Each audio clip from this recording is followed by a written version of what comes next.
My name is Kayla. Are you good? You guys good? You're good? Oh, do you want to do it? No, go ahead.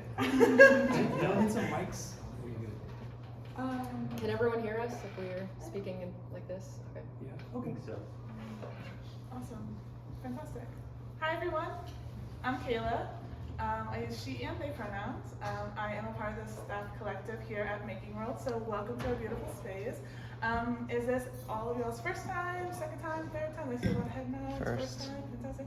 Anybody who's like, I'm a big, huge fan of Making Worlds, I'm here every weekend. Not yet? Oh, fantastic. Yes, okay, cool. So we'll see all of y'all again soon, hopefully. This is such an amazing collaborative space.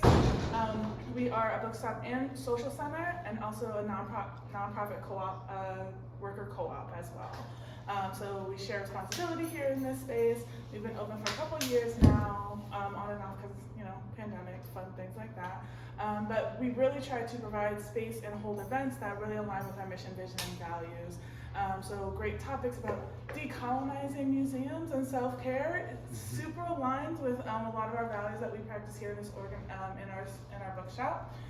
Just a couple housekeeping items or just things for you to be aware of. The bathroom is right behind this bookshelf here, so literally like swing right behind it. You won't miss it. It is gender inclusive, so one person bathroom as well. So use it at your leisure. You don't need to raise your hand. There's an emergency, just in case. The exit's there, but also there's also an exit in the back. But we'll let you know if you have an emergency that we will ask you to kindly follow us through the back if need be. Outside of that, I am going to hand it on over to our awesome speakers today to talk about this awesome topic around decolonization, focus around the books with the museums and self-care. So with that being said, go ahead. What's your name? Oh, Kayla. Kayla. Yeah. Thank you, Kayla. Thank you, Making Worlds, and to all of you for being here today, taking time out of your Sunday. So just a little bit about what we're thinking about, the structure of this evening. We're going to introduce each other, and then we're going to kind of talk through some of the overlapping themes of our two books, Decolonize Museums and Decolonize Self-Care, both of which are part of the same series called Decolonize That, published by OR Books and Warscapes. And then we'll talk for about 45 minutes and then open it up to a Q&A. We've picked out some overlapping themes, but I would also be really curious to hear from all of you. If you see any other connections between those two concepts, ideas, we'd also love to hear from you. Yeah, am I missing anything? I think that's it. We definitely just want this to be like a collaborative conversation. I guess the one thing I would add is we've been talking about what the intersections between our books actually are, and like obviously the decolonize theme is the clear connection, but otherwise connecting museums and self-care has been kind of, we had to really think through like, well, what is at stake here, and kind of what is the connection. So we'd love your help also in kind of thinking through like what that connection actually might be. And this is Alyson K. Spurgas. Alyson is an associate professor of sociology and affiliated faculty in women's gender and sexuality studies at Trinity College in Hartford, Connecticut. Spurgas researches, writes, and teaches about the sociology of trauma, the politics of desire, and technologies of care from an interdisciplinary and intersectional feminist perspective. It's actually Spurgas, which is uncommon, and I know that. Checked on Yeah, that. no, it's okay. We checked in about pronouns, but not pronunciation. So yes, it's Spurgas, and this is Shimrit Lee. So pronunciation. And Shimrit is a writer, educator, and instructional designer based right here in Philadelphia. She holds a Ph.D. in Middle Eastern Studies from NYU. And teaches community-based adult education at the Brooklyn Institute for Social Research. So thank you so much for doing this also with me, Shimrit. It's so awesome. And you go by she, her pronouns, and I go by they and she. Should we just dive in? Yeah, let's just we should dive also in. mention we have a couple of passages from each of our books that we're also going to be reading at various points. But we kind of wanted to start with the thing that both of our books have in common is in the title, there's the word decolonize, which is kind of a hot word right now. It's often like thrown around, and we both had kind of mixed feelings about the use of that word, even in our title. And so we just wanted to touch on what that means. What were your thoughts around decolonization, and how did you define that in your book? Yeah, well, so I should say, first off, when Bhakti, the series editor, and I were originally having conversations about the book, I was a little reticent to be a part of the series even, and to use that term, just because I think it is such an important term and such a very serious idea, and a serious process. And I guess that's the point, right? Is that it actually needs to be a material, serious process. And so I think that we both just feel like we don't want to take that term lightly. So we're definitely engaging with the work of people like Eve Tuck and Kei Wen Yang, who wrote the 2012 very important essay here, Decolonization is Not a Metaphor. And I think we're, even though the books are both crossover, whatever, trade press on OR books, and they're not, we didn't want them to be super academic, and we don't want this conversation to be too academic. We are engaged in the literature of decolonial scholarship and also activism and work. But with that said, I think we both feel pretty also aware of the fact that we're not going to write a 200-page book that is going to actually decolonize self-care or museums. But we do see this work as hopefully just paving, or being part of paving a way to that process, even just opening a conversation about it, and that is an important part of shifting ideologies. Yeah, and I think decolonization is often used as a substitute for DEI work or social justice. It's something that an institution like a museum can kind of check off their list in a sense, which is what I really want to emphasize is not what decolonization is or should be. It's first and foremost a historical process that former colonies went through to overthrow their colonial overlords and colonial hierarchies. Now it's more seen as more of an expansive sense of restorative justice, economic justice, even psychological liberation. But yeah, it shouldn't be used lightly, and it must center material realities. In the case of museums, I talk a lot about repatriation and literally giving back stolen cultural artifacts and heritage, even processes of reparation. And so, we really need to take these ongoing economic inequalities seriously as well, and recognize that decolonization is not a checklist, and it's not a linear process. It's not easy. It should be unsettling. Yeah, definitely. So yeah, I think we're also both keenly aware of the fact that colonialism and I think we're thinking in terms of coloniality. So the idea that this is an ongoing process, that colonialism didn't end with processes of decolonization in the mid-20th century, and that it's an ongoing structure of oppression, and including economic and material oppression, and it continues to be the case in our world, even as it takes new and different forms. And so in the case of my book, I'm really thinking about issues of appropriation as well. So thinking about early self-care movements that were, disability justice oriented, that were racial justice oriented, Black feminist praxis, abolitionist movements, and how somehow, and the part of what I talk about in the book is how this happened. In the wake of all of that, self-care somehow becomes this thing that's understood as still kind of gendered, it's women need self-care, but it somehow became under the purview of white women. And I look specifically at the complicity to some degree of the women's health movements of the 60s and 70s, the kind of cis, gynocentric, white focus of some of those, even as I think a lot of the work that happened during that time was very important toward reproductive and sexual justice. But not only that, but also the history of, science. Is it okay to move toward eugenics and racial. Let's talk about it. Yeah, okay. We were trying to go Can't through a avoid it. structure of how to actually do this, but so one thing that we have in common across the books is a focus on eugenics and racist science, scientific racism.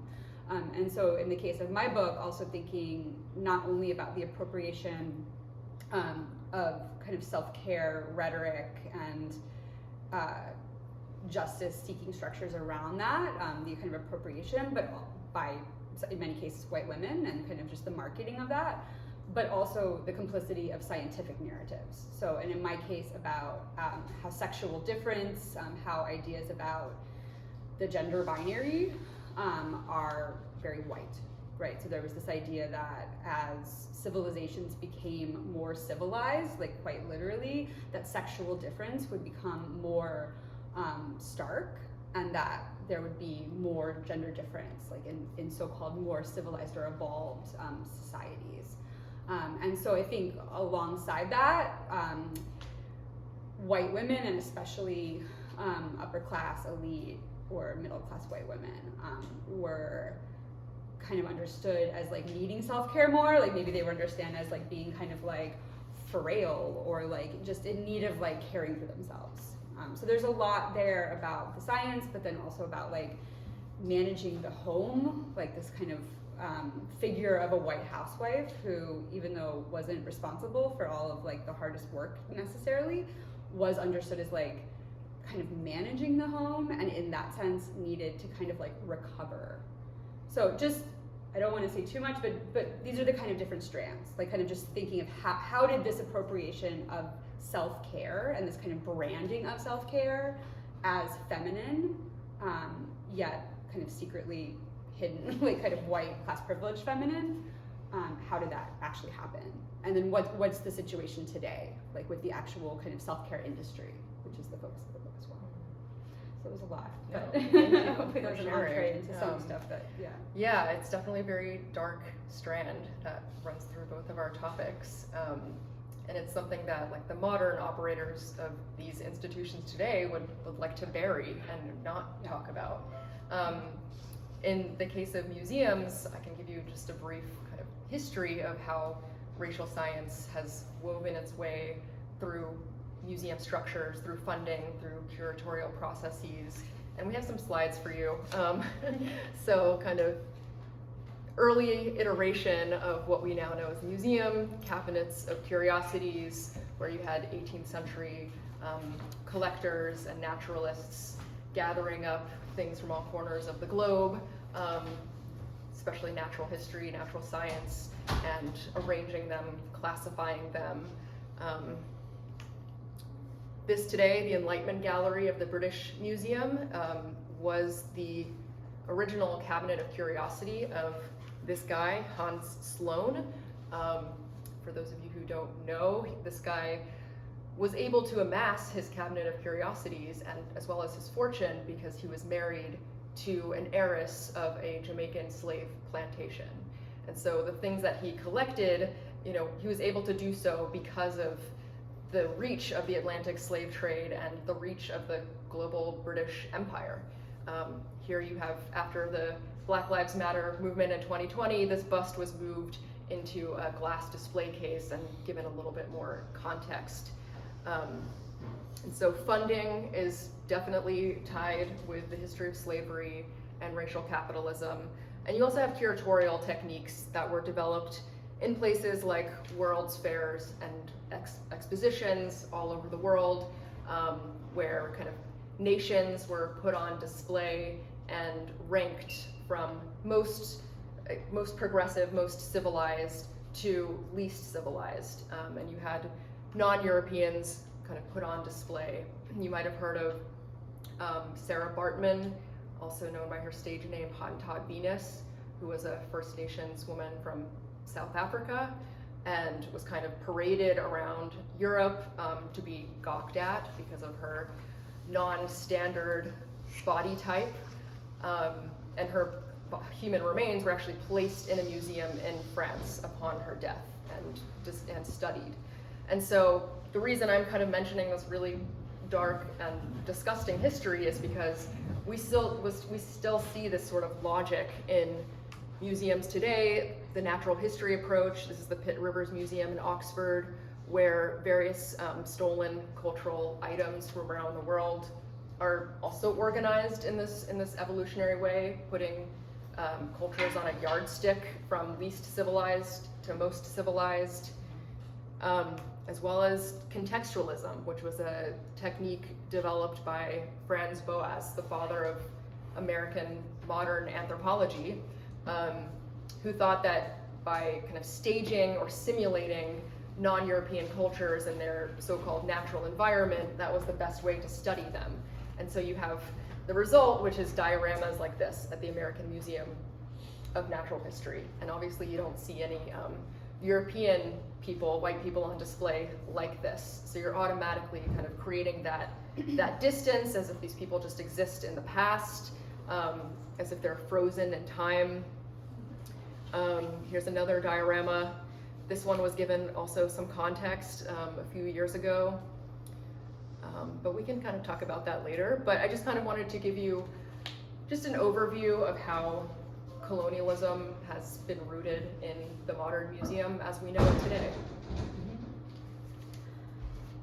Do you want to read about universalism, or should we talk a little bit about kind of what universalism, how it applies here? Well, I guess kind of we were just talking about the ways in which these histories have been whitewashed over time, and that's another theme that runs through both of our books. Yeah. I don't know if you want to start off first. I think we both saw universalism as a theme, and I was going to read a little something, but if you wanted to say a few words first. Yeah. Well, I mean, I think that the way that self-care is talked about today is there is a kind of a like a faux universalism and kind of a covering up of differences in a couple different registers.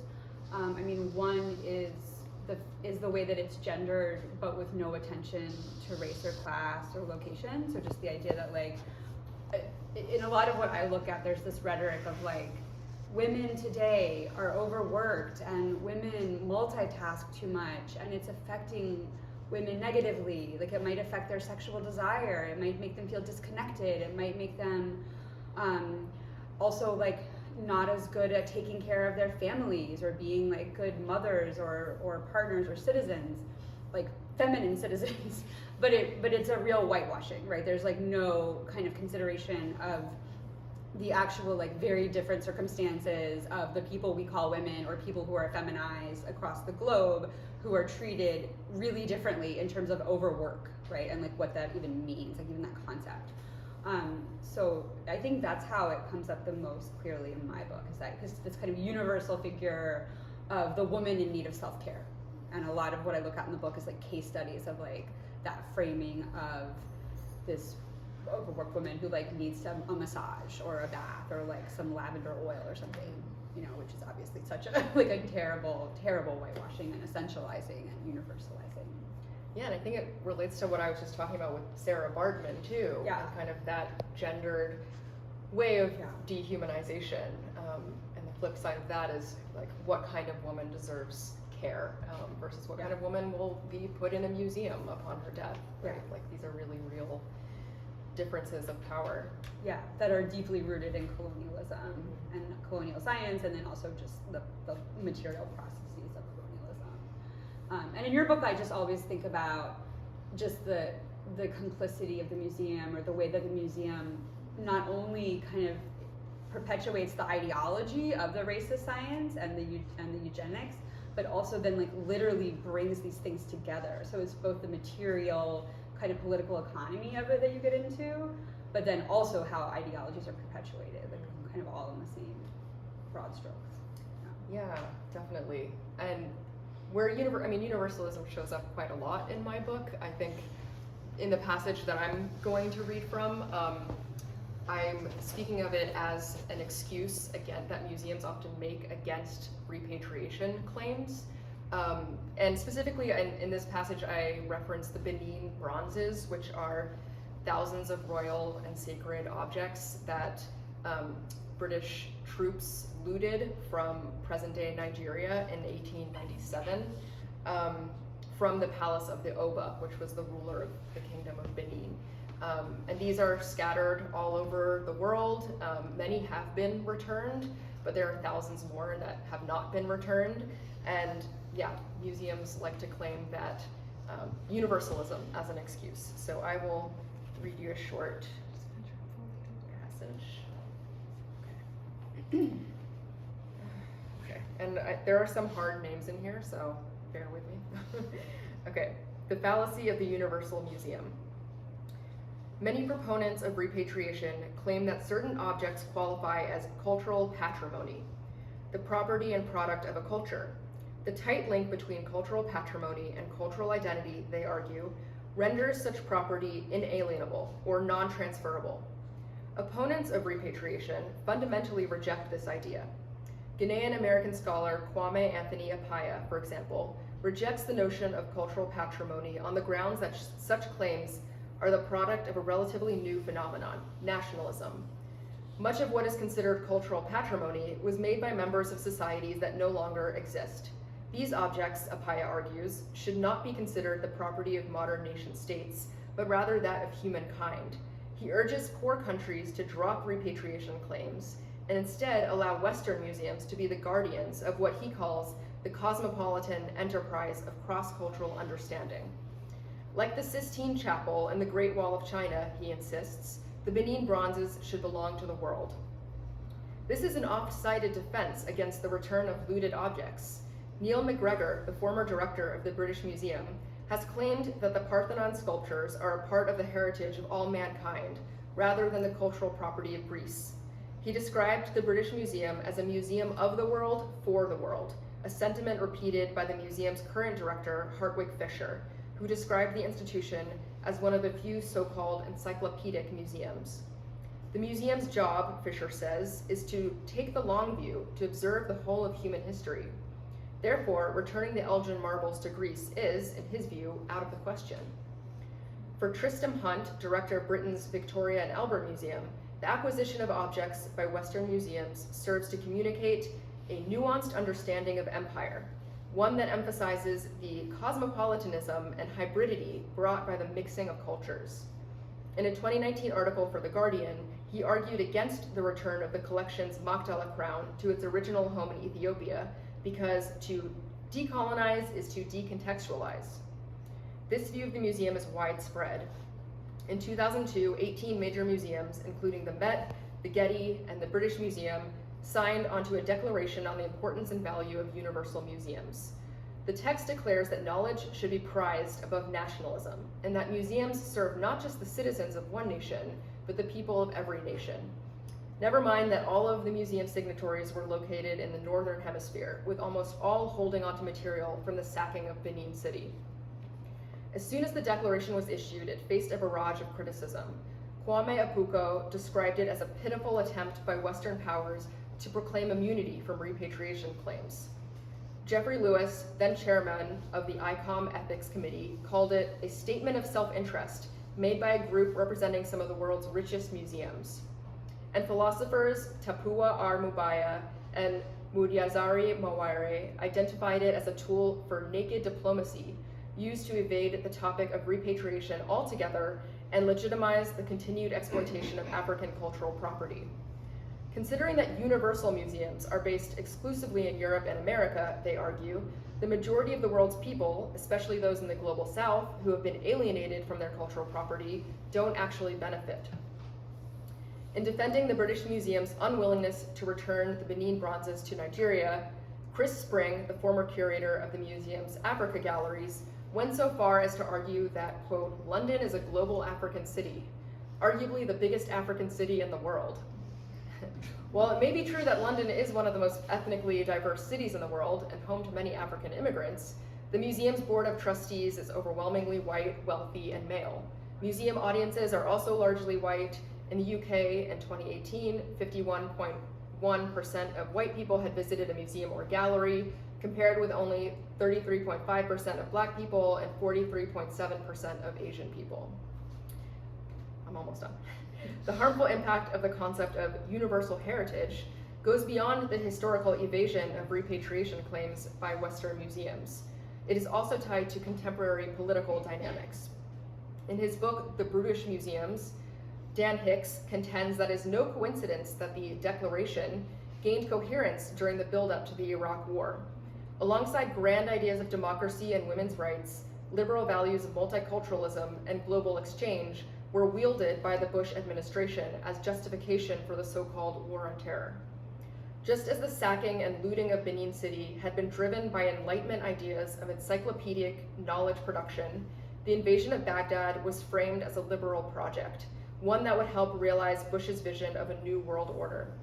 As Hicks writes, the declaration of the importance and value of universal museums, of objects looted for rubber and palm oil, was made hand in glove with the declaration of war for oil.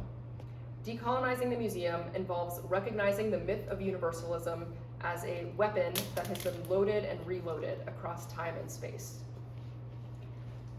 Thank you all for listening. Sorry, that's a bit long. But kind of just reading that last section actually just sparked something, just thinking about how multiculturalism and liberal feminism has been used as a weapon, whether that's to avoid repatriation claims. But I think, especially in your book, that is quite a big theme. And I'm wondering if you could talk about how that is wielded as a weapon. Yeah, I mean, when I read that part of your book, we also read each other's books, just a week or so ago, like very in depth. We took notes on each other's book. And yeah, I definitely feel like that kind of like liberal progress narrative really runs between the two books for sure. I do think a lot in mine about the ways that liberal feminism, like a certain kind of like white liberal carceral feminism has been used to support going to war with Afghanistan, right? Like for all kinds of, very war-like reasons, right? And the ways that, like saving these women, I think in the Spivakian phrasing, where it's saving brown women from brown men. But so there's, I think that liberal, that rhetoric of like that kind of the universalism, right? The cosmopolitanism, that we're making the world a better place, like through these modalities, whether it's like a museum, whether it's like an expanding, whether it's trying to offer self-care or different kinds of like care things to people, which are obviously not available to everyone in my framing or in my work. Just thinking about something else though. What was I gonna say? Oh, this is kind of going a little bit ahead, but maybe we can start to shift into this. Another thing that we both talk about, so Shimrit, you actually, I don't think you coined the term, but you referred to the term art washing. Can you say, because I think I have like a corollary term that I don't actually use in the book, but I wish I had, because I think it's exactly right, and it's care washing. I think there's a care washing, which is like similar to pink washing, right? It's like there's like a washing that occurs, but absolutely it's this idea of like in the name of taking care of women, right? Or taking care of, even, in my case also like other people, because often, well, yeah, in my set there's a couple things that happen. I think one thing that I write about is the way that, and this is also in reference to the work of people like Michelle Murphy, there's like other feminist scholars that write on this, but the idea that, while women in the global north are like rolling out business ventures to start some kind of new self-care, like a femtech app or something, women in the global south, the concern there about their health becomes insofar as it's like an economic indicator. It's like the health of women in the global south, it becomes this kind of like reference point. It's almost like a thing to be kind of like speculated upon economically. It's like if women, like maybe I should just read a short passage. It's the idea that how well a country is doing, how kind of like successfully it's been brought into like the kind of like global liberal neoliberal fold, and like as a participant in the world economy, and like in terms of democracy and all of these things, by the health of women. But it's like when that happens, it just becomes this, it's like I worry that there's not a lot of concern about the actual women in those places. right? It's more about how they function as this kind of economic indicator, Yeah, if that makes sense. totally. And I think, I'm hearing, again, more overlap where you have the term care being sort of emptied of its original meaning as something that's collective and rooted in community, and then like kind of recontextualized, whether that's like cis white women using it as an entrepreneurial project in the global north or in the global south, just it's kind of turning into some economic indicator sort of thing. So you like lose the thread, like there's no, like what is care? And I think like the same sort of decontextualization and then recontextualization happens in museums. Like, you know, on the left here, this is the sacking of Benin City by British officials, and then you have these Benin bronzes on display in the British Museum, and the wall texts tell like a neutral, kind of authoritative story, obviously leaving out this part of the story. And so it's like, you know, what are we seeing in these two images? What is actually taking place here? And there's a similar story there with care, I think, as well. Yeah, absolutely. Yeah, so it's not only like kind of the business ventures and then like the economic indicator that's emptied of any, like, and I think that you're totally right. Like where's the care? It really in like kind of either of these like examples. Another thing that I talk about a lot in the book is the way that there's been this also in the kind of like most current iteration of self-care discourse.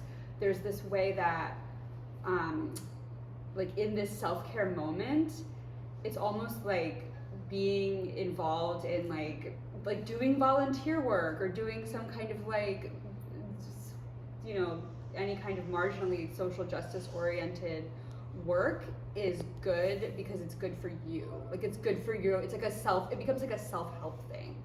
And there's actual like research that's like psychologically it's you will benefit if you volunteer. And I think that's just such a strange kind of perversion of like, how did we get to a place where doing acts of care for other people becomes just a way to kind of make yourself feel better? I mean, I guess that's a nice benefit, but like it becomes the kind of like the dominant discourse of like that's the reason to do it. Yeah, like the optimization of the self rather than let's try to transform society in any meaningful way. Yeah. So there's exactly. There's this way that it's kind of brought into this self-optimization discourse, which is like definitely part of neoliberalism that we're concerned with that also runs through both books. Yeah, and I think like museums too, in their early iteration, were kind of reformist educational institutions. In my book, I write about like crowd control technology, and even the way they were set up architecturally was meant for that, so that other visitors could kind of see each other, and then you sort of start self-regulating. And they really branded themselves as like, we are not the tavern, like we're not, there's no spitting or brawling or eating or swearing in here. Like this is a place for us to go where we can kind of be nice middle-class people. And it was a way to smooth over those class differences. Really, it was like kind of for white people. Right? Yes, primarily, absolutely. I don't know if you have more slides. Feel free to reach over. Let's shift to, we basically had this mapped out in terms of literally care, culture, and coloniality. So we wanted to start by talking about coloniality and kind of what decolonization means to us, and then kind of move into the cultural appropriation part of it and the branding, although I think we've already said a lot about that. But maybe I can show a couple of slides and then I can read a passage that I think brings some of what I'm talking about together. And I do have a passage on the economic indicator stuff, but I think I maybe won't. It's in the book. If you want to read it. But I'm going to read a different passage. But let me just go to. So these are some of mine. I mean, so one thing I talk about is not only how there's this whitewashing and there's this kind of like forgetting about like the actual history of how self-care began, but also how even this kind of thing is now like a meme, right? It's like now everybody knows that Audre Lorde said this, and it's like, and it's right. It's like I think it's kind of more common. I think it's part of what I'm talking about. This way that like people now are more likely to kind of know this history, but still kind of almost like misuse it or decontextualize it. Like it's still this kind of way of just being like, yeah, it is a radical act, but it's still emptied of, it's still about the self. It's kind of emptied of like the actual motivation of Audre Lorde's words, which is really about taking care of other people within a community, and specifically as a person who was a member of like multiple marginalized groups. But anyways, so her quote I think is very famous at this point, and it's, you know, just caring for myself is not self-indulgence, it is self-preservation, and that is an act of political warfare. Like, yes, absolutely, and this was a person who was a queer, Black feminist, poet, socialist, you know, who also was dying of cancer. So it makes a lot of sense that she would say that, and I think it means something really different coming from an elite person in the global north who's talking about like designing some kind of, again, like app or something, you know. It feels really different, right? Like, so, but I do a bit in the book of just the history. So I talk about like the Black Panthers and sickle cell anemia testing and the breakfast programs. You know, these books were written for OR Press, so they're not like super academic. We don't go into like, or I don't go into like all of the history in any kind of like super in-depth way. It's a bit of a, it's kind of, you know, it's a picture, it's like an overview. We talk about the Jane Collective, and again, like the women's health, kind of sexual health, reproductive rights movements in the 60s and 70s. But then also how, I think I said, did I say this briefly at the beginning, about how that in some of those spaces there was kind of a cisness and a whiteness that was an overriding theme, and I think that some, at least the way that those movements are now represented doesn't include a full picture of everyone who needed various kinds of reproductive and sexual health, who needed their needs met, and were not being met, right? So just the idea that there were plenty of people with uteruses who were people of color, women of color, who didn't have the same needs or wants from reproductive health and rights, right? Like maybe abortion wasn't their number one focus. This was also a different moment, so you know, I do talk a little bit about like that we are now in a post-Roe moment, but there's been lots of critique of how Roe v. Wade was never enough to begin with. It's still really awful that it's gone, but it was never enough, right? There's different ways to fight for reproductive rights and justice. So I do some of this history, and then I get to the wellness industry, like today's wellness industry, and I talk about just how did we get from these radical justice movements where even if they weren't fully perfect, you know, and they were contradictory, they were doing a lot more than this, right? And this is very obviously like $68 billion spa industry who is benefiting from that, you know.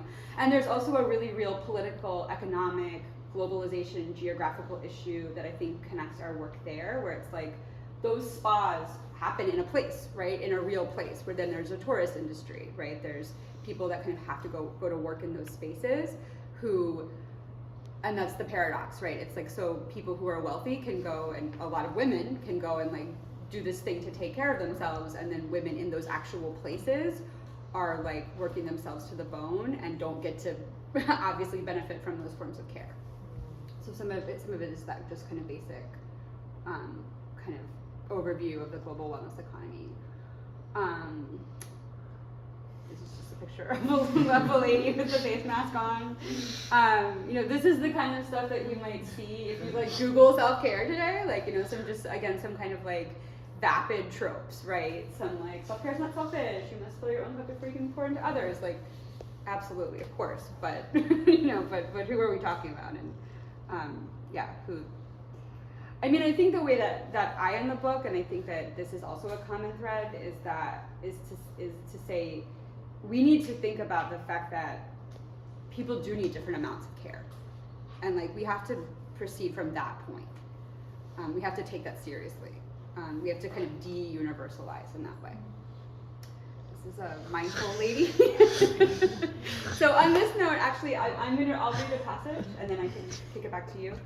So yeah, this is funny, right? It's this, obviously, like, it's kind of, this is an appropriation of like an image of Sarasvati from like a Hindu goddess, like the multi-armed Hindu goddess, but then now it's a white lady with like a cell phone, right? So, who, a lot of my work, I talk about, for instance, like mindfulness and different kinds of like tantra and sexual healing, where women are understood to be disconnected and multitasking and need to kind of like bring themselves back together to like either serve their nuclear families better and or like serve themselves better, like to kind of self-optimize.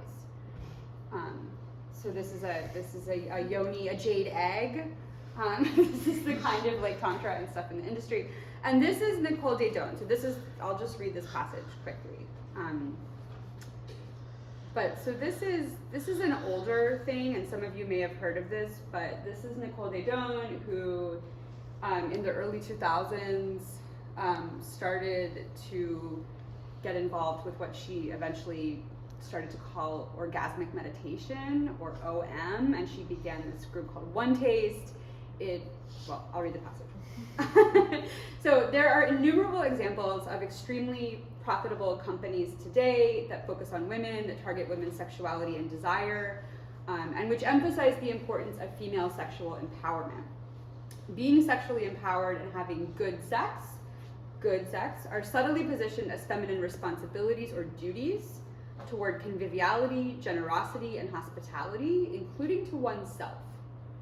And mindfulness is the vehicle or modality to achieve these ends, and I described that in the previous chapter. Sexual well-being, then, is most certainly a through line from the more medically legitimate sphere to the more popular self-help sphere. I also talk about the kind of like collapsing of this like legitimate medical sphere with the kind of more self-help popular and kind of what's at stake in that. One notorious example that has received a ton of attention over the last decade and critical scrutiny for its eventually revealed cult-like status and multi-level marketing or pyramid scheme status is this company called One Taste. Founded by Nicole Dedone in San Francisco in the early 2000s, One Taste came to define itself as a business dedicated to researching and teaching the practices of slow sex and orgasmic meditation, or OM. A trademarked procedure that typically involves a cisgender man using a gloved, lubricated fingertip to stroke a cisgender woman's clitoris for approximately 15 minutes. Though it embraces certain tenets based in Eastern philosophy, One Taste's central focus has been on female orgasm and sexuality, especially through OM. During the company's rapid ascent and before its very quick crash, it made quite a bit of money. It spread all over the country. It partnered with companies like Odwalla. I'm just going to skip through this a little bit to get to the end. But so, according to a former CEO, One Taste is the Whole Foods of sexuality, the organic, good-for-you version. One Taste is perhaps an outlier in the wellness arena, having been the subject of so much public criticism and being revealed as this Ponzi scheme. But the group's notoriety clearly demonstrates how sexual fulfillment, and specifically female pleasure, becomes something to be capitalized upon in pseudo-medical or quasi-medical spaces. This capitalization not only sells products, but is also an example of a lifestyle built around calling up, utilizing, and instrumentalizing heterosexual desire and gynocentric, cis-feminine pleasure. This always be optimizing mentality regarding the productive nature of female sexuality is made clear in a TED Talk featuring Dedone, and this was originally recorded in 2011. It was taken down off of YouTube, but now it's back up, and I think it has like 3 million views. It has like a ton of views. Throughout the talk, Dedone emphasizes the notion that enhancing female pleasure is not only good for women, it's good for men, it's good for families, it's good for the whole world. As we have described, or as I describe in the book, this is a refrain echoed by many in the mindful sex and sexual wellness sphere, but it's really hammered home in this talk by Dedone in 2011, which is entitled "Orgasm: The Cure for Hunger in the Western Woman." So in it, Dedone describes how female orgasm is vital for every single woman on the planet, that it's not so bad for the guys either, and that it roots our fundamental capacity for connection. The women who come to one taste, they are clamoring to be sated and chanting the Western woman's mantra. I work too hard, I eat too much, I diet too much, I drink too much, I shop too much, I give too much, and still there is this sense of hunger that I can't touch. So it's very poetic, as we can see. This elite whitewashed sexual difference discourse, and I'm almost done with this quote, reverberates throughout the talk, and binary gender stereotypes make up the underlying foundation. Decolonize describes how she learned the technique from a cis man at a sex party of some sort, who stroked the upper left quadrant of her clitoris, seemingly in a kind of meditative, non-sexual way. It's not really clear what happened. Nothing happened at the time, though, because she was too in her head.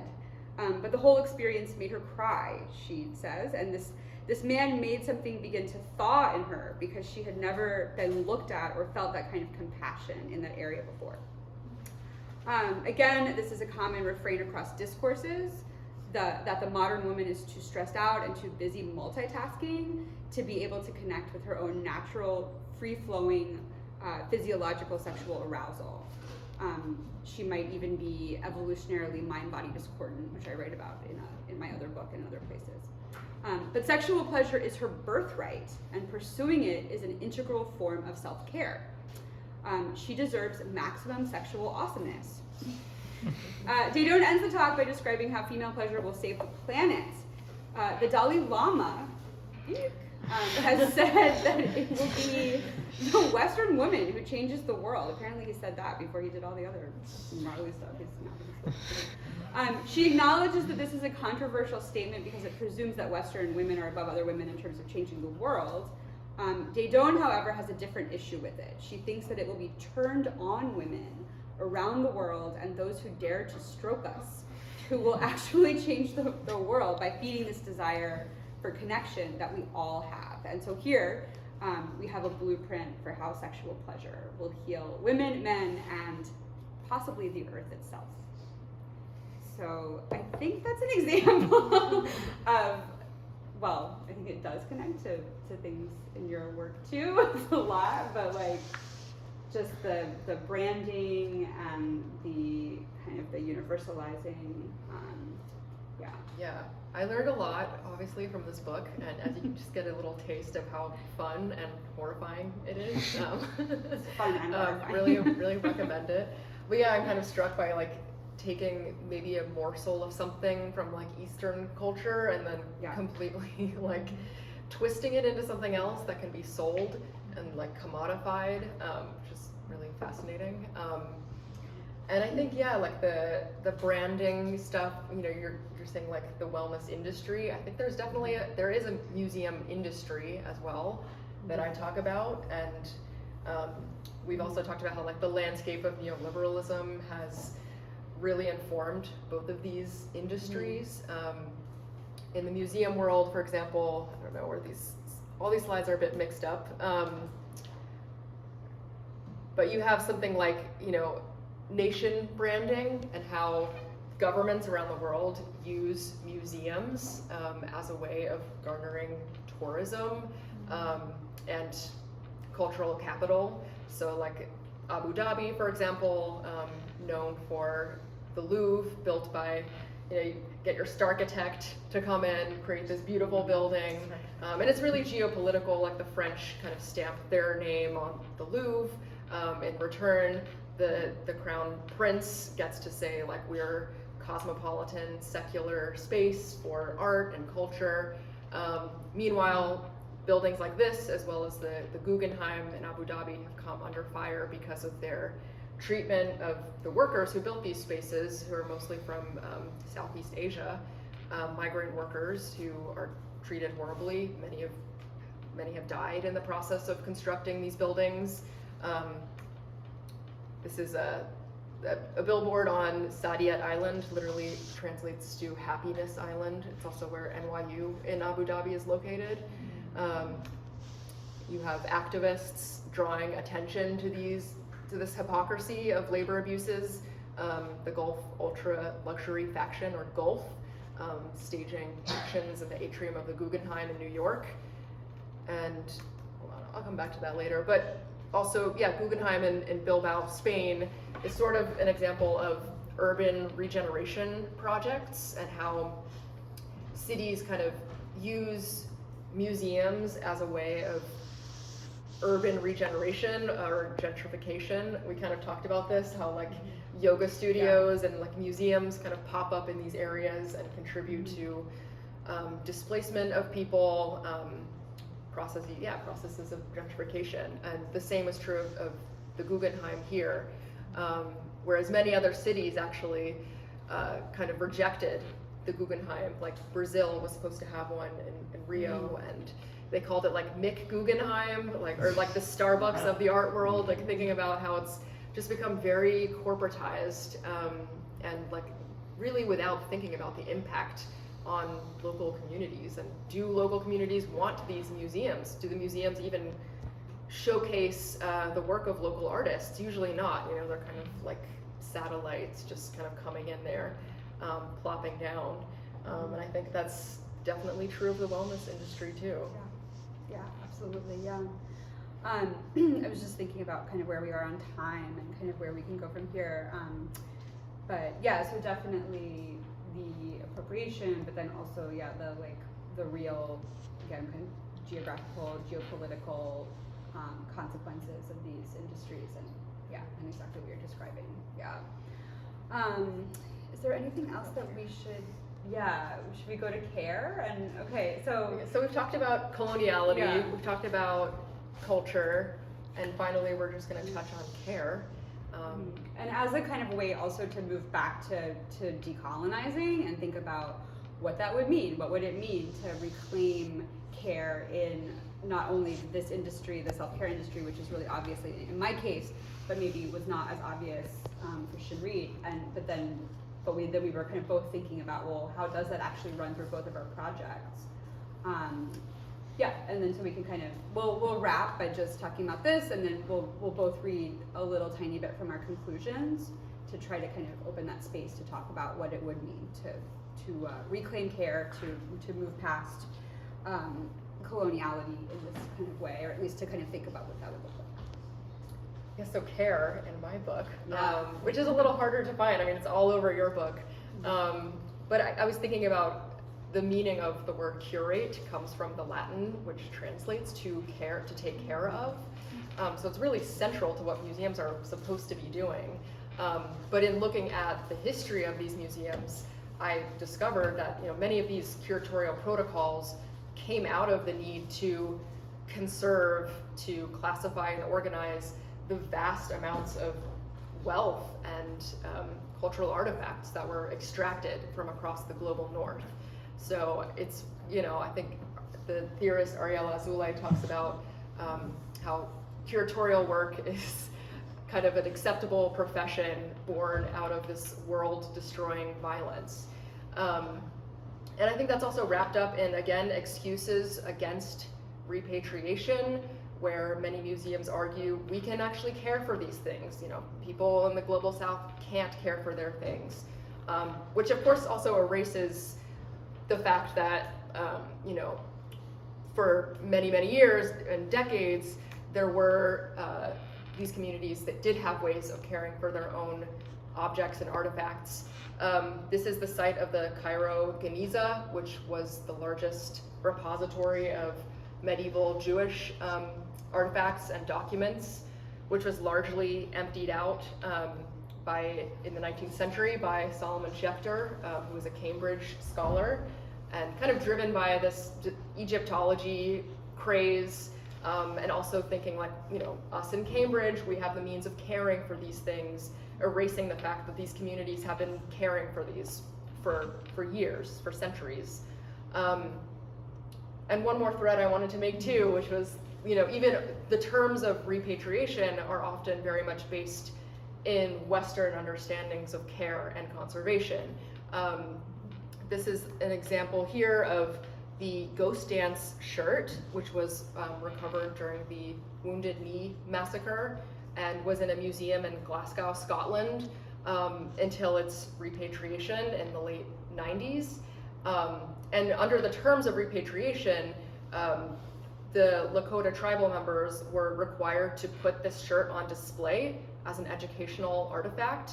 But many members of the Lakota people said, like, actually, our way of caring for this would be to bury it ceremoniously. Like, it's not meant to be put on display. And so you have this kind of clash of, like, what does it mean to care for something? What does it mean to preserve something? And so, yeah, the word care is, you know, should not be taken for granted. It's really culturally and politically charged. Yeah, yeah. Yeah, I mean, and then I think kind of just in wrapping up, like we both think about concrete things to be done too, like we in both of our books. I feel like mine is a little more abstract. It's difficult. It was difficult to kind of say, and Bhakti, I remember the series editor was like, you have to make a list of like things that we can do differently, and so we made a list. My book is co-authored, so Zoe and I, we were like, okay, these are like concrete things you can do, which involved, you know, doing mutual aid and doing different kinds of labor and political organizing, and you know, like there were lots of kind of on the ground everyday things. But I think overall shifting like ideologies around self-care for me was tough to kind of write and think about. And ultimately what Zoe and I ended up with was the idea of more care, less self. Like, what would it mean to kind of like shift away from like self-care completely and just think of care differently? Yeah, what did you kind of feel like you ended up with your book? And or do you want to read her? Yeah, I think we both should. And I think like that idea of collective care is really key. For both of us. Yeah, and I look towards efforts like unionizing in the museums, boycotts, strikes, just kind of how people are building power in these spaces and kind of coming up with new forms of care, or kind of coming back to the roots of care. And decoloniality too, right? Like just thinking about like, if we do think of theorists and activists and organizers who have tried to do this work and talk about this work, the idea of building something new, you know, like that it's not just like a kind of a nostalgia, but it's like it's how do we kind of take seriously what has happened and what has been taken, and how do we repatriate or rematriate or redistribute, and reparations and really, but also with the eye toward building a new world. So I think this is also really tied up with abolition, right? With abolishing to build something new. Absolutely, yeah. So Should we read first? Yeah, I mean, It's a shorter one this time. And then we would love to hear what you all think. As you can see, it was intense to bring museums and self-care industry stuff together, but I think it was At first, you know, we thought it was kind of a big stretch, but then the more we talked, we're like, actually, there's a lot here. So yeah, it was great to talk and really think that through with each other. And there's one, I used ICOM, which is International Council of Museums. And who were they again? They're like the big umbrella organization that kind of oversees museums, and I start in the introduction of my book with a debate that they're having about the very definition of museums. So I'm now concluding, kind of going back to that moment. Okay. Even as ICOM's new definition reimagines museums as democratizing, inclusive, and polyphonic spaces which contribute to human dignity and social justice, a more sinister reality continues to lurk in the shadows. The social dynamics in Abu Dhabi's Happiness Island is an unfortunate Exhibit A. One only need travel a few miles from the fancy lace dome atop Jean Nouvel's Louvre to find the squalid quarters where more than a dozen migrant workers who helped build the museum share living space of barely 200 square feet. Oh, I have a visual. Sorry. Oh, sorry. Here we go. Okay. In a digital collage, artist Janet Koenig brings together these interconnected realities, imagining what it would look like for the museum's inaugural exhibit to feature these often invisible workers. Insisting on these interconnections is not just a hypothetical experiment, as Gulf, the activist organization, has made clear. It is instead an integral part of decolonial solidarity. As museum goers and consumers of culture, we must hold on to this sense of interconnectedness that has always existed between the institutions that we hold dear and the colonial legacies that have shaped the way we perceive the world. Put simply, to decolonize is to remember, argues Sumaya Qasim. It is to say, we have met before, that we are here because you were there, and it is to recalibrate how we interact with each other with that earlier meeting in mind. If a colonial mindset is about forgetting the past, decolonization must involve a forceful remembrance. This remembrance begins as a historical reckoning, a recognition that enslavement and colonial exploitation have shaped our modern world. As spaces where our memories live and our consciousness is shaped, and indeed, where many stolen artifacts still reside, museums are crucial to this project. But rewriting narratives is only a first step. It must be swiftly accompanied by repatriation and reparations. By helping to reunite cultural objects to human remains with Indigenous community members, museums can play a role in the preservation and healing of living heritage and contemporary cultural practices. If, as Adam Hochschild writes, a good museum should make you start looking at the world beyond its walls with new eyes, a decolonized museum should offer an expansive notion of justice that transcends the walls of their physical spaces. Institutions committed to decolonization should advocate for the return of Indigenous land and life and the revitalization of Indigenous knowledge systems. They should call for doing away with racist, anti-immigrant policies that deprive people of human rights.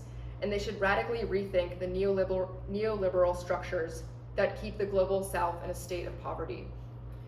These actions may seem to some beyond the scope or mission of a modern museum, but as long as imperialist interests, including the security industrial complex and extractive industries, continue to shape the cultural institutions we hold dear, they cannot simply be ignored. To decolonize is to recognize how the world shapes our museums and how museums shape our world, and to address the unjust core that unites them.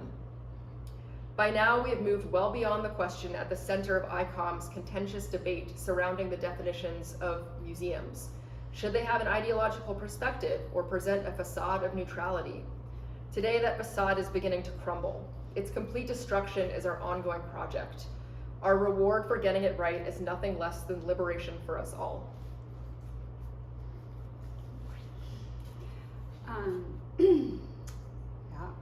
Yeah, I'm just thinking about the connections here. For sure.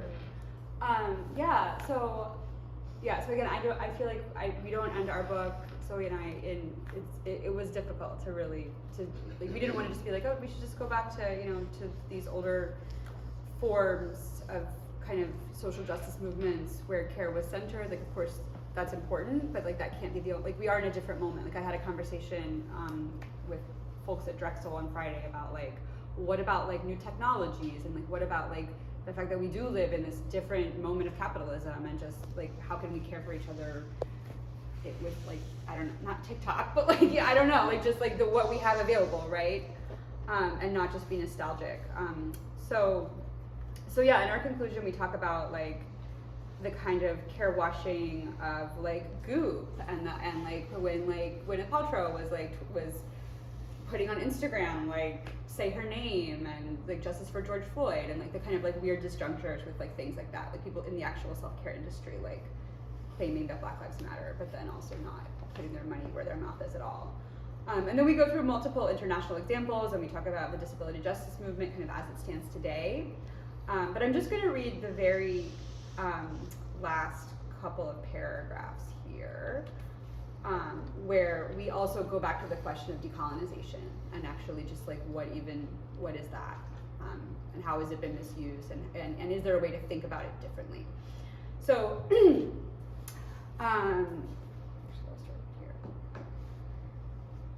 so with all of the contradictions we have outlined throughout this book in mind, which we have, we want to end by considering, alongside so many other scholars, activists, artists, and organizers, the possibilities and limitations of the frame of decoloniality and anti-colonialism when it comes to self-care. This particular self-care moment of today seems ripe for and very much in need of a framework such as this, but we do not take the application of such a frame lightly, nor do we want to metaphorize decolonization in the way that Tuck and Yang in their famed 2012 essay forewarn against. This is particularly so in light of the brutal and deleterious economic and financial realities of the global health and wellness industry. The political economy of the self-care industry is very real. It harms and imperils workers, many of whom are women of color in the global south, in addition to harming land, water, and non-human animals. Self-care is thus not only rhetorically annoying or visually distasteful on Instagram, the associated industry has irreversible material consequences. In his introduction to a cluster of essays centered around the theme Decolonize X for Post 45, published in the summer of 2021, Scott Challonet critically intervenes in the recent calls to decolonize anything and everything, from therapy, yoga, Thanksgiving, the syllabus, the classroom, your bookshelf, and even decolonization itself. In the same dossier, author Kelly Roberts argues that decolonization has become a stand-in for political engagement, and that this structural redress is too often directed at objects, institutions, and canons, for instance, or your mind. As many scholars associated with the decolonial turn have argued, these are people I think we're both engaging with throughout our books, and many before them who might not be included in that particular canon, decolonization, just like coloniality, is a process and it doesn't have a clear endpoint. And part of that messy, disordering process is the very point.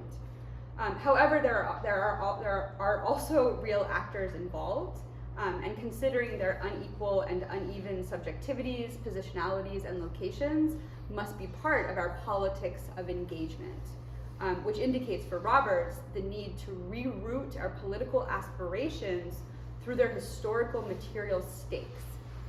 Care and the centering of carers and carees within political and material circumstances has the power to do this rerouting, we think.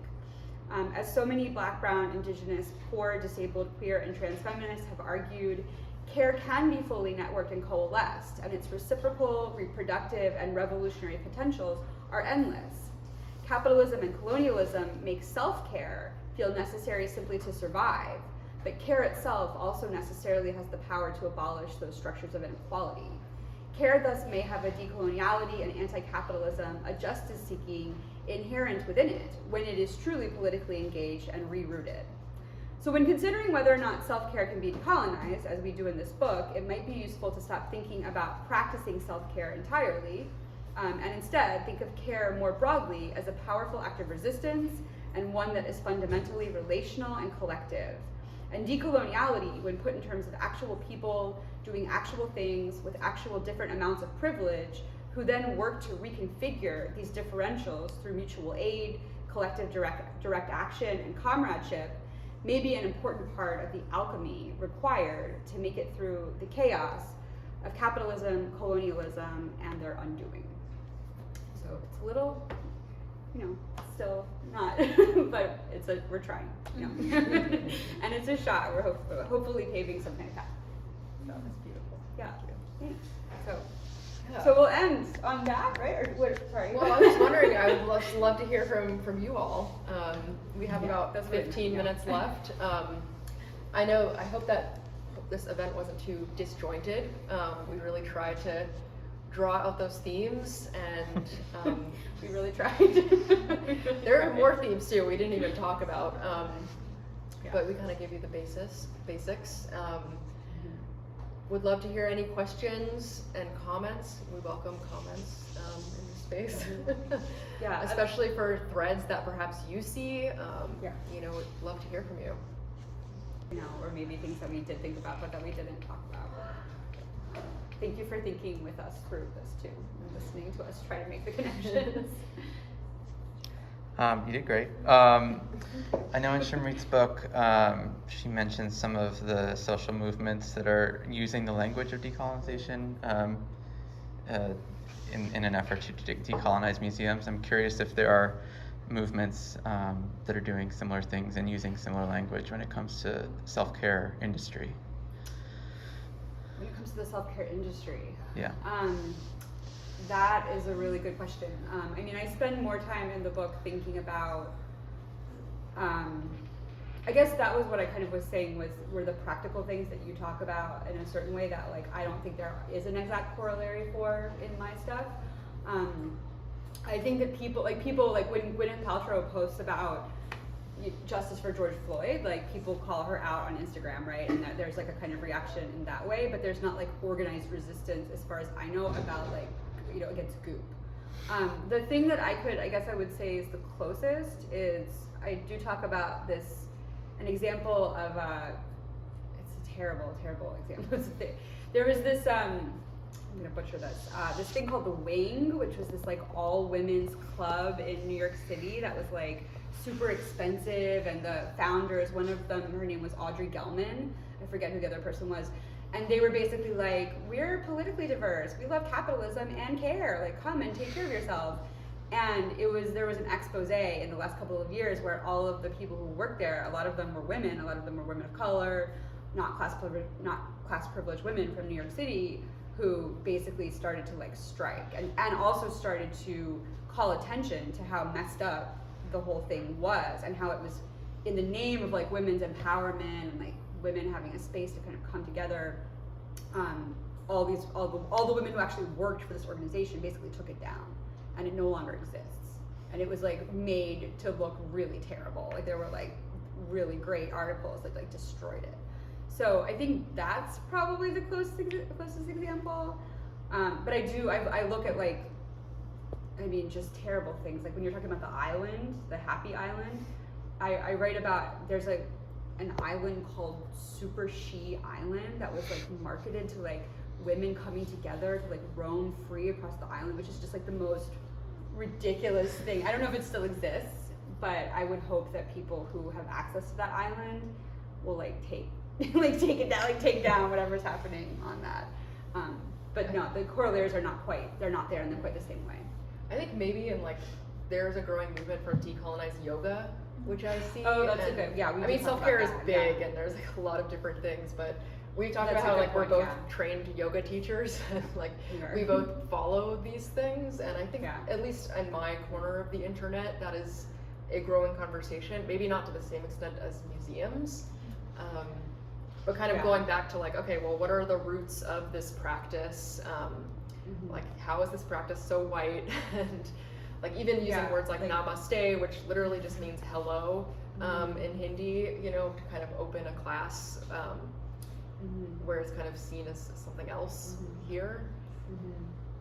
Yeah, no, that's a good point. No, thank you for, I guess I think of it more as people like unionizing and doing labor stuff and just having like alternative social movements.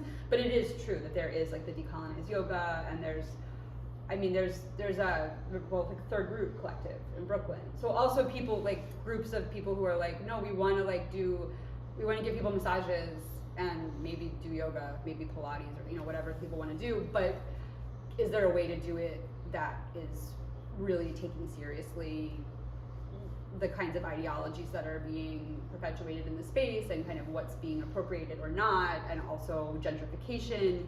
You know, is there a way to do a sliding scale, you know, so that people from communities can come in and do stuff? So I think that's probably the best corollary, actually. Thank you. That's a great question.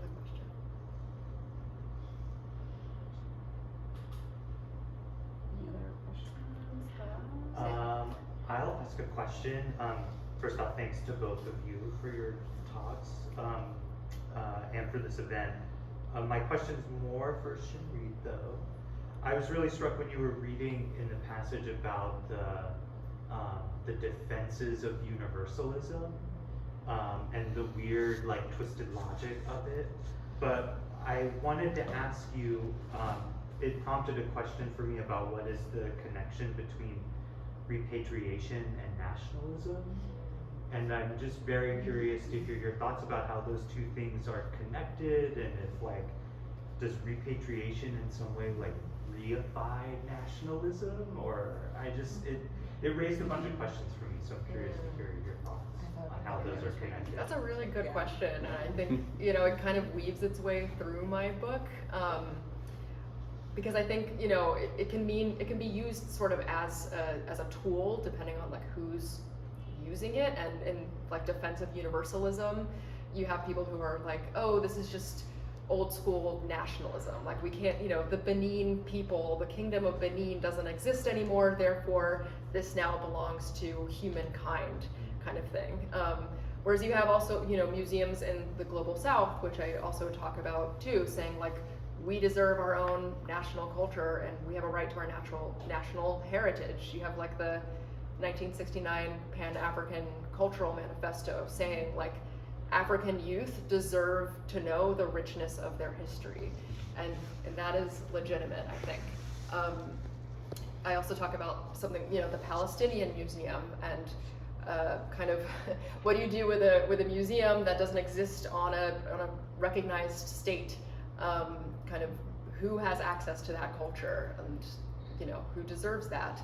So like, you know, nationalism, not a fan of nationalism, obviously, but I think it needs to be taken with a grain of salt, especially if we're talking about decolonization, and kind of thinking about, it's more of who can have access to their heritage and their history, and I think everyone deserves that.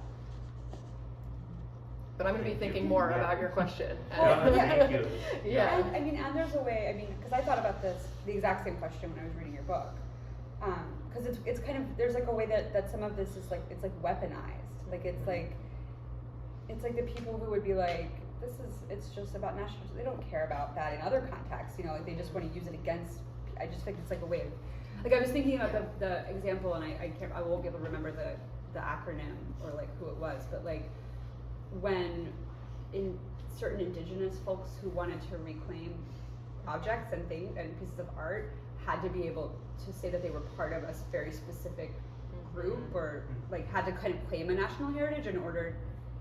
Yeah. Where does that? So that's, you're talking about NAGPRA, which is Yes, I am talking Native about American Graves yes, Protection exactly. Agency, which is kind of really important legislation that came out in the early 90s that allowed for repatriation to indigenous groups in the US. Because the history of repatriation legally is very much based in nations. And so like the 1970 UNESCO Declaration only allowed for negotiations to take place between recognized national groups. So I should have said that. Thank you for bringing that up. And then NAGPRA was so important because it allowed for the recognition of Native American groups within the US. But as Alyson mentioned, even then it still is pretty limited because you have to claim a biological trace between like the object and your group. You have to have a certain percentage, like kind of blood quantum level. And there's been instances where it's not totally clear which tribe it should go back to, and certain tribes have like banded together, but there's a lot of kind of biological essentialism wrapped up in this legislation. So it's definitely a limitation. Thank you. Is there a question in the back? Just another like kind of connection in terms of decolonizing the museum and decolonizing care is around like the role of the medical industrial complex in both of those industries and institutions. And I'm thinking a little bit about the Organizing the Health Justice Commons does in terms of like a disability justice lens in the Radical Telehealth Collective as a way of like, how do we build alternatives to like a medical industrial complex that isn't rooted in the violence of the wellness industry. Yeah, absolutely. Yeah, and I think that's the thing that like, how do we use like technologies of today? How do we think about like different kinds of therapeutic modalities, like different ways of providing those forms of care outside of the medical industrial complex? Yeah, absolutely. Yeah, I'd be interested to think about, is there a connection to museums there? Yeah, I mean, even here in Philadelphia, we have like the legacy of the MOVE bombing and Yeah, of course. Yeah. like, you know, the human remains from a child that was taken by a medical anthropologist to be studied. And, you know, unfortunately, a lot of our knowledge in the medical field is really rooted also in race and eugenics, and unfortunately is tied up with museums because the Penn Museum had those remains as well. And you know, we talked about Sarah Bartman, how her body was sort of studied on the platform in the space of a museum. So it's definitely a big part of that. Yeah, I wasn't even thinking about, of course, the medical industrial complex today is built on a history of eugenics and racist science, and of course the museum was part of that. Thank you for that. That's Thank a you for great that. connection. Yeah, absolutely. Yeah. Just as a tangible contemporary example of that, I work for the Free Library, and I've also studied archives, which GLAM is like libraries, museums, kind of related. But we kept getting emails about this like Cigna sponsored, like our healthcare sponsored workshops, and one of them was like a self-care workshop Yeah. to help us deal with Oh yeah. So, Yeah, which is like every workplace now. It's like, get a Fitbit, do this thing to surveil yourself. Why don't you go to this meditation room that we've created? But we're not going to give you better health insurance, right? We're not going to like do anything else to improve like the work environment to actually make it feel better for people. Yeah, absolutely. Really good connection, yeah.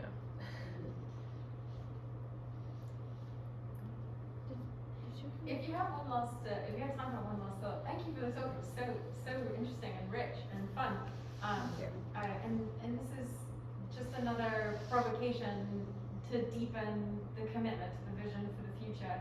But I wonder how we might imagine, like, if we accept all of the critiques of self-care, we accept like the decolonial imperative, like, what would it look like to imagine a world in which like care and like from a perspective of like luxury communism, like if we actually want to imagine a world in which care is centered in our experience in a way that is everything for everyone, rather than to say if we accept this critique we have to strip ourselves down to pure misery and and reject the consumptive pressures of care. Like I'm wondering what does that future look like for you? Who's thought a lot about it? Who's thought about a lot about like what it means to decolonize care and self-care? Like what does this world of our luxury communism look like? I mean, like luxury communism, yeah. I mean, I guess, yeah. I know, but that's a really good point. Like, I think that I do end with my co-author the book by thinking about kind of the idea that some people will have to give things up, and that like people are not all on the same. Like people do kind of have just different needs for care, and that's okay. Like we actually kind of say we're just like, and that's okay. Like and acknowledging that would be like a nice thing. But I guess I don't want to think of it in terms of a deprivation model. I would much prefer to think of it in a luxury communism kind of way. And I think ultimately that's what we talk about comradeship, and I think that's why even like with the question of like the corollary movements, and like I do sometimes struggle even with like the decolonize yoga stuff. Like I'm like, is that really? I just want something bigger. Like I think that it's important to decolonize yoga, sure, and I think that should be happening. And like if people want to stake out a movement and do that, like great. But ultimately, the vision is the public. The golf course that's turned into the public sex lawn. It's the amazing kitchen where everyone is fed. It's like like that's where my heart is for sure. And I think that that's the kind of care that like that's the capacious, like flourishing, luxurious care that like I would love. But I also don't know exactly how to get there without first acknowledging that people are on different planes of needing care now. But thank you for luxury communism, because it's always really important to inject that into conversation. And they do have a great list at the end of the book with like key points of like, here's what it could look like. So I love how you're not just like throwing away care, like you're like, no, we like care, but like here's what it could look like. And I think with like the same with the museum, like I like museums. I think it's fair for people who say they hate museums. Totally read my book, you would understand why. But it's like Bhakti says she hates museums. Like I'm never gonna set foot in one again. The series editor says that. Yeah, I mean that might be one takeaway from the book. But even those who say like, we want to abolish the museum, like that could be a creative act. It could be abolishing the museum in its current form and rethinking something else. Like even the museum could be a space of care, for example, where you're thinking about, okay, what does the community need here? There are examples of local museums who offer like literacy courses or cooking courses or even shelter or traveling exhibits, so that people can exhibit their own work or have work be shown in other people's homes. There are ways to reimagine that kind of abolition can take into effect. It's not just moving backwards, it's kind of thinking more expansively. Yeah, totally. Yeah, that's probably a good place. Yeah, I just would say also, like, I hope that if anyone was like, decolonize, what? Like, just please know that we do take the term really seriously, and I think everyone in this series is being like super thoughtful, and it's not just like, I think there is a way that it can feel clickbaity. Like, I felt that way in the beginning, and then I was like, no, I stand behind everything I said in this damn book. And like, I think the books are good, right? There's like Decolonize Multiculturalism is coming out soon, so it's just a plug for the series. But they're good, right? It's Decolonize drag. Yeah. And Decolonize hipsters already out. So. Yeah. So like good stuff, like really thoughtful looking closely at those kinds of things and taking And I think seriously. putting them into conversation can be really fun. Yeah. So this was I've super. enjoyed this. I've enjoyed. I felt like it was generative. I hope that you got some of that from this conversation. And thank you all for showing up. Thank you so much.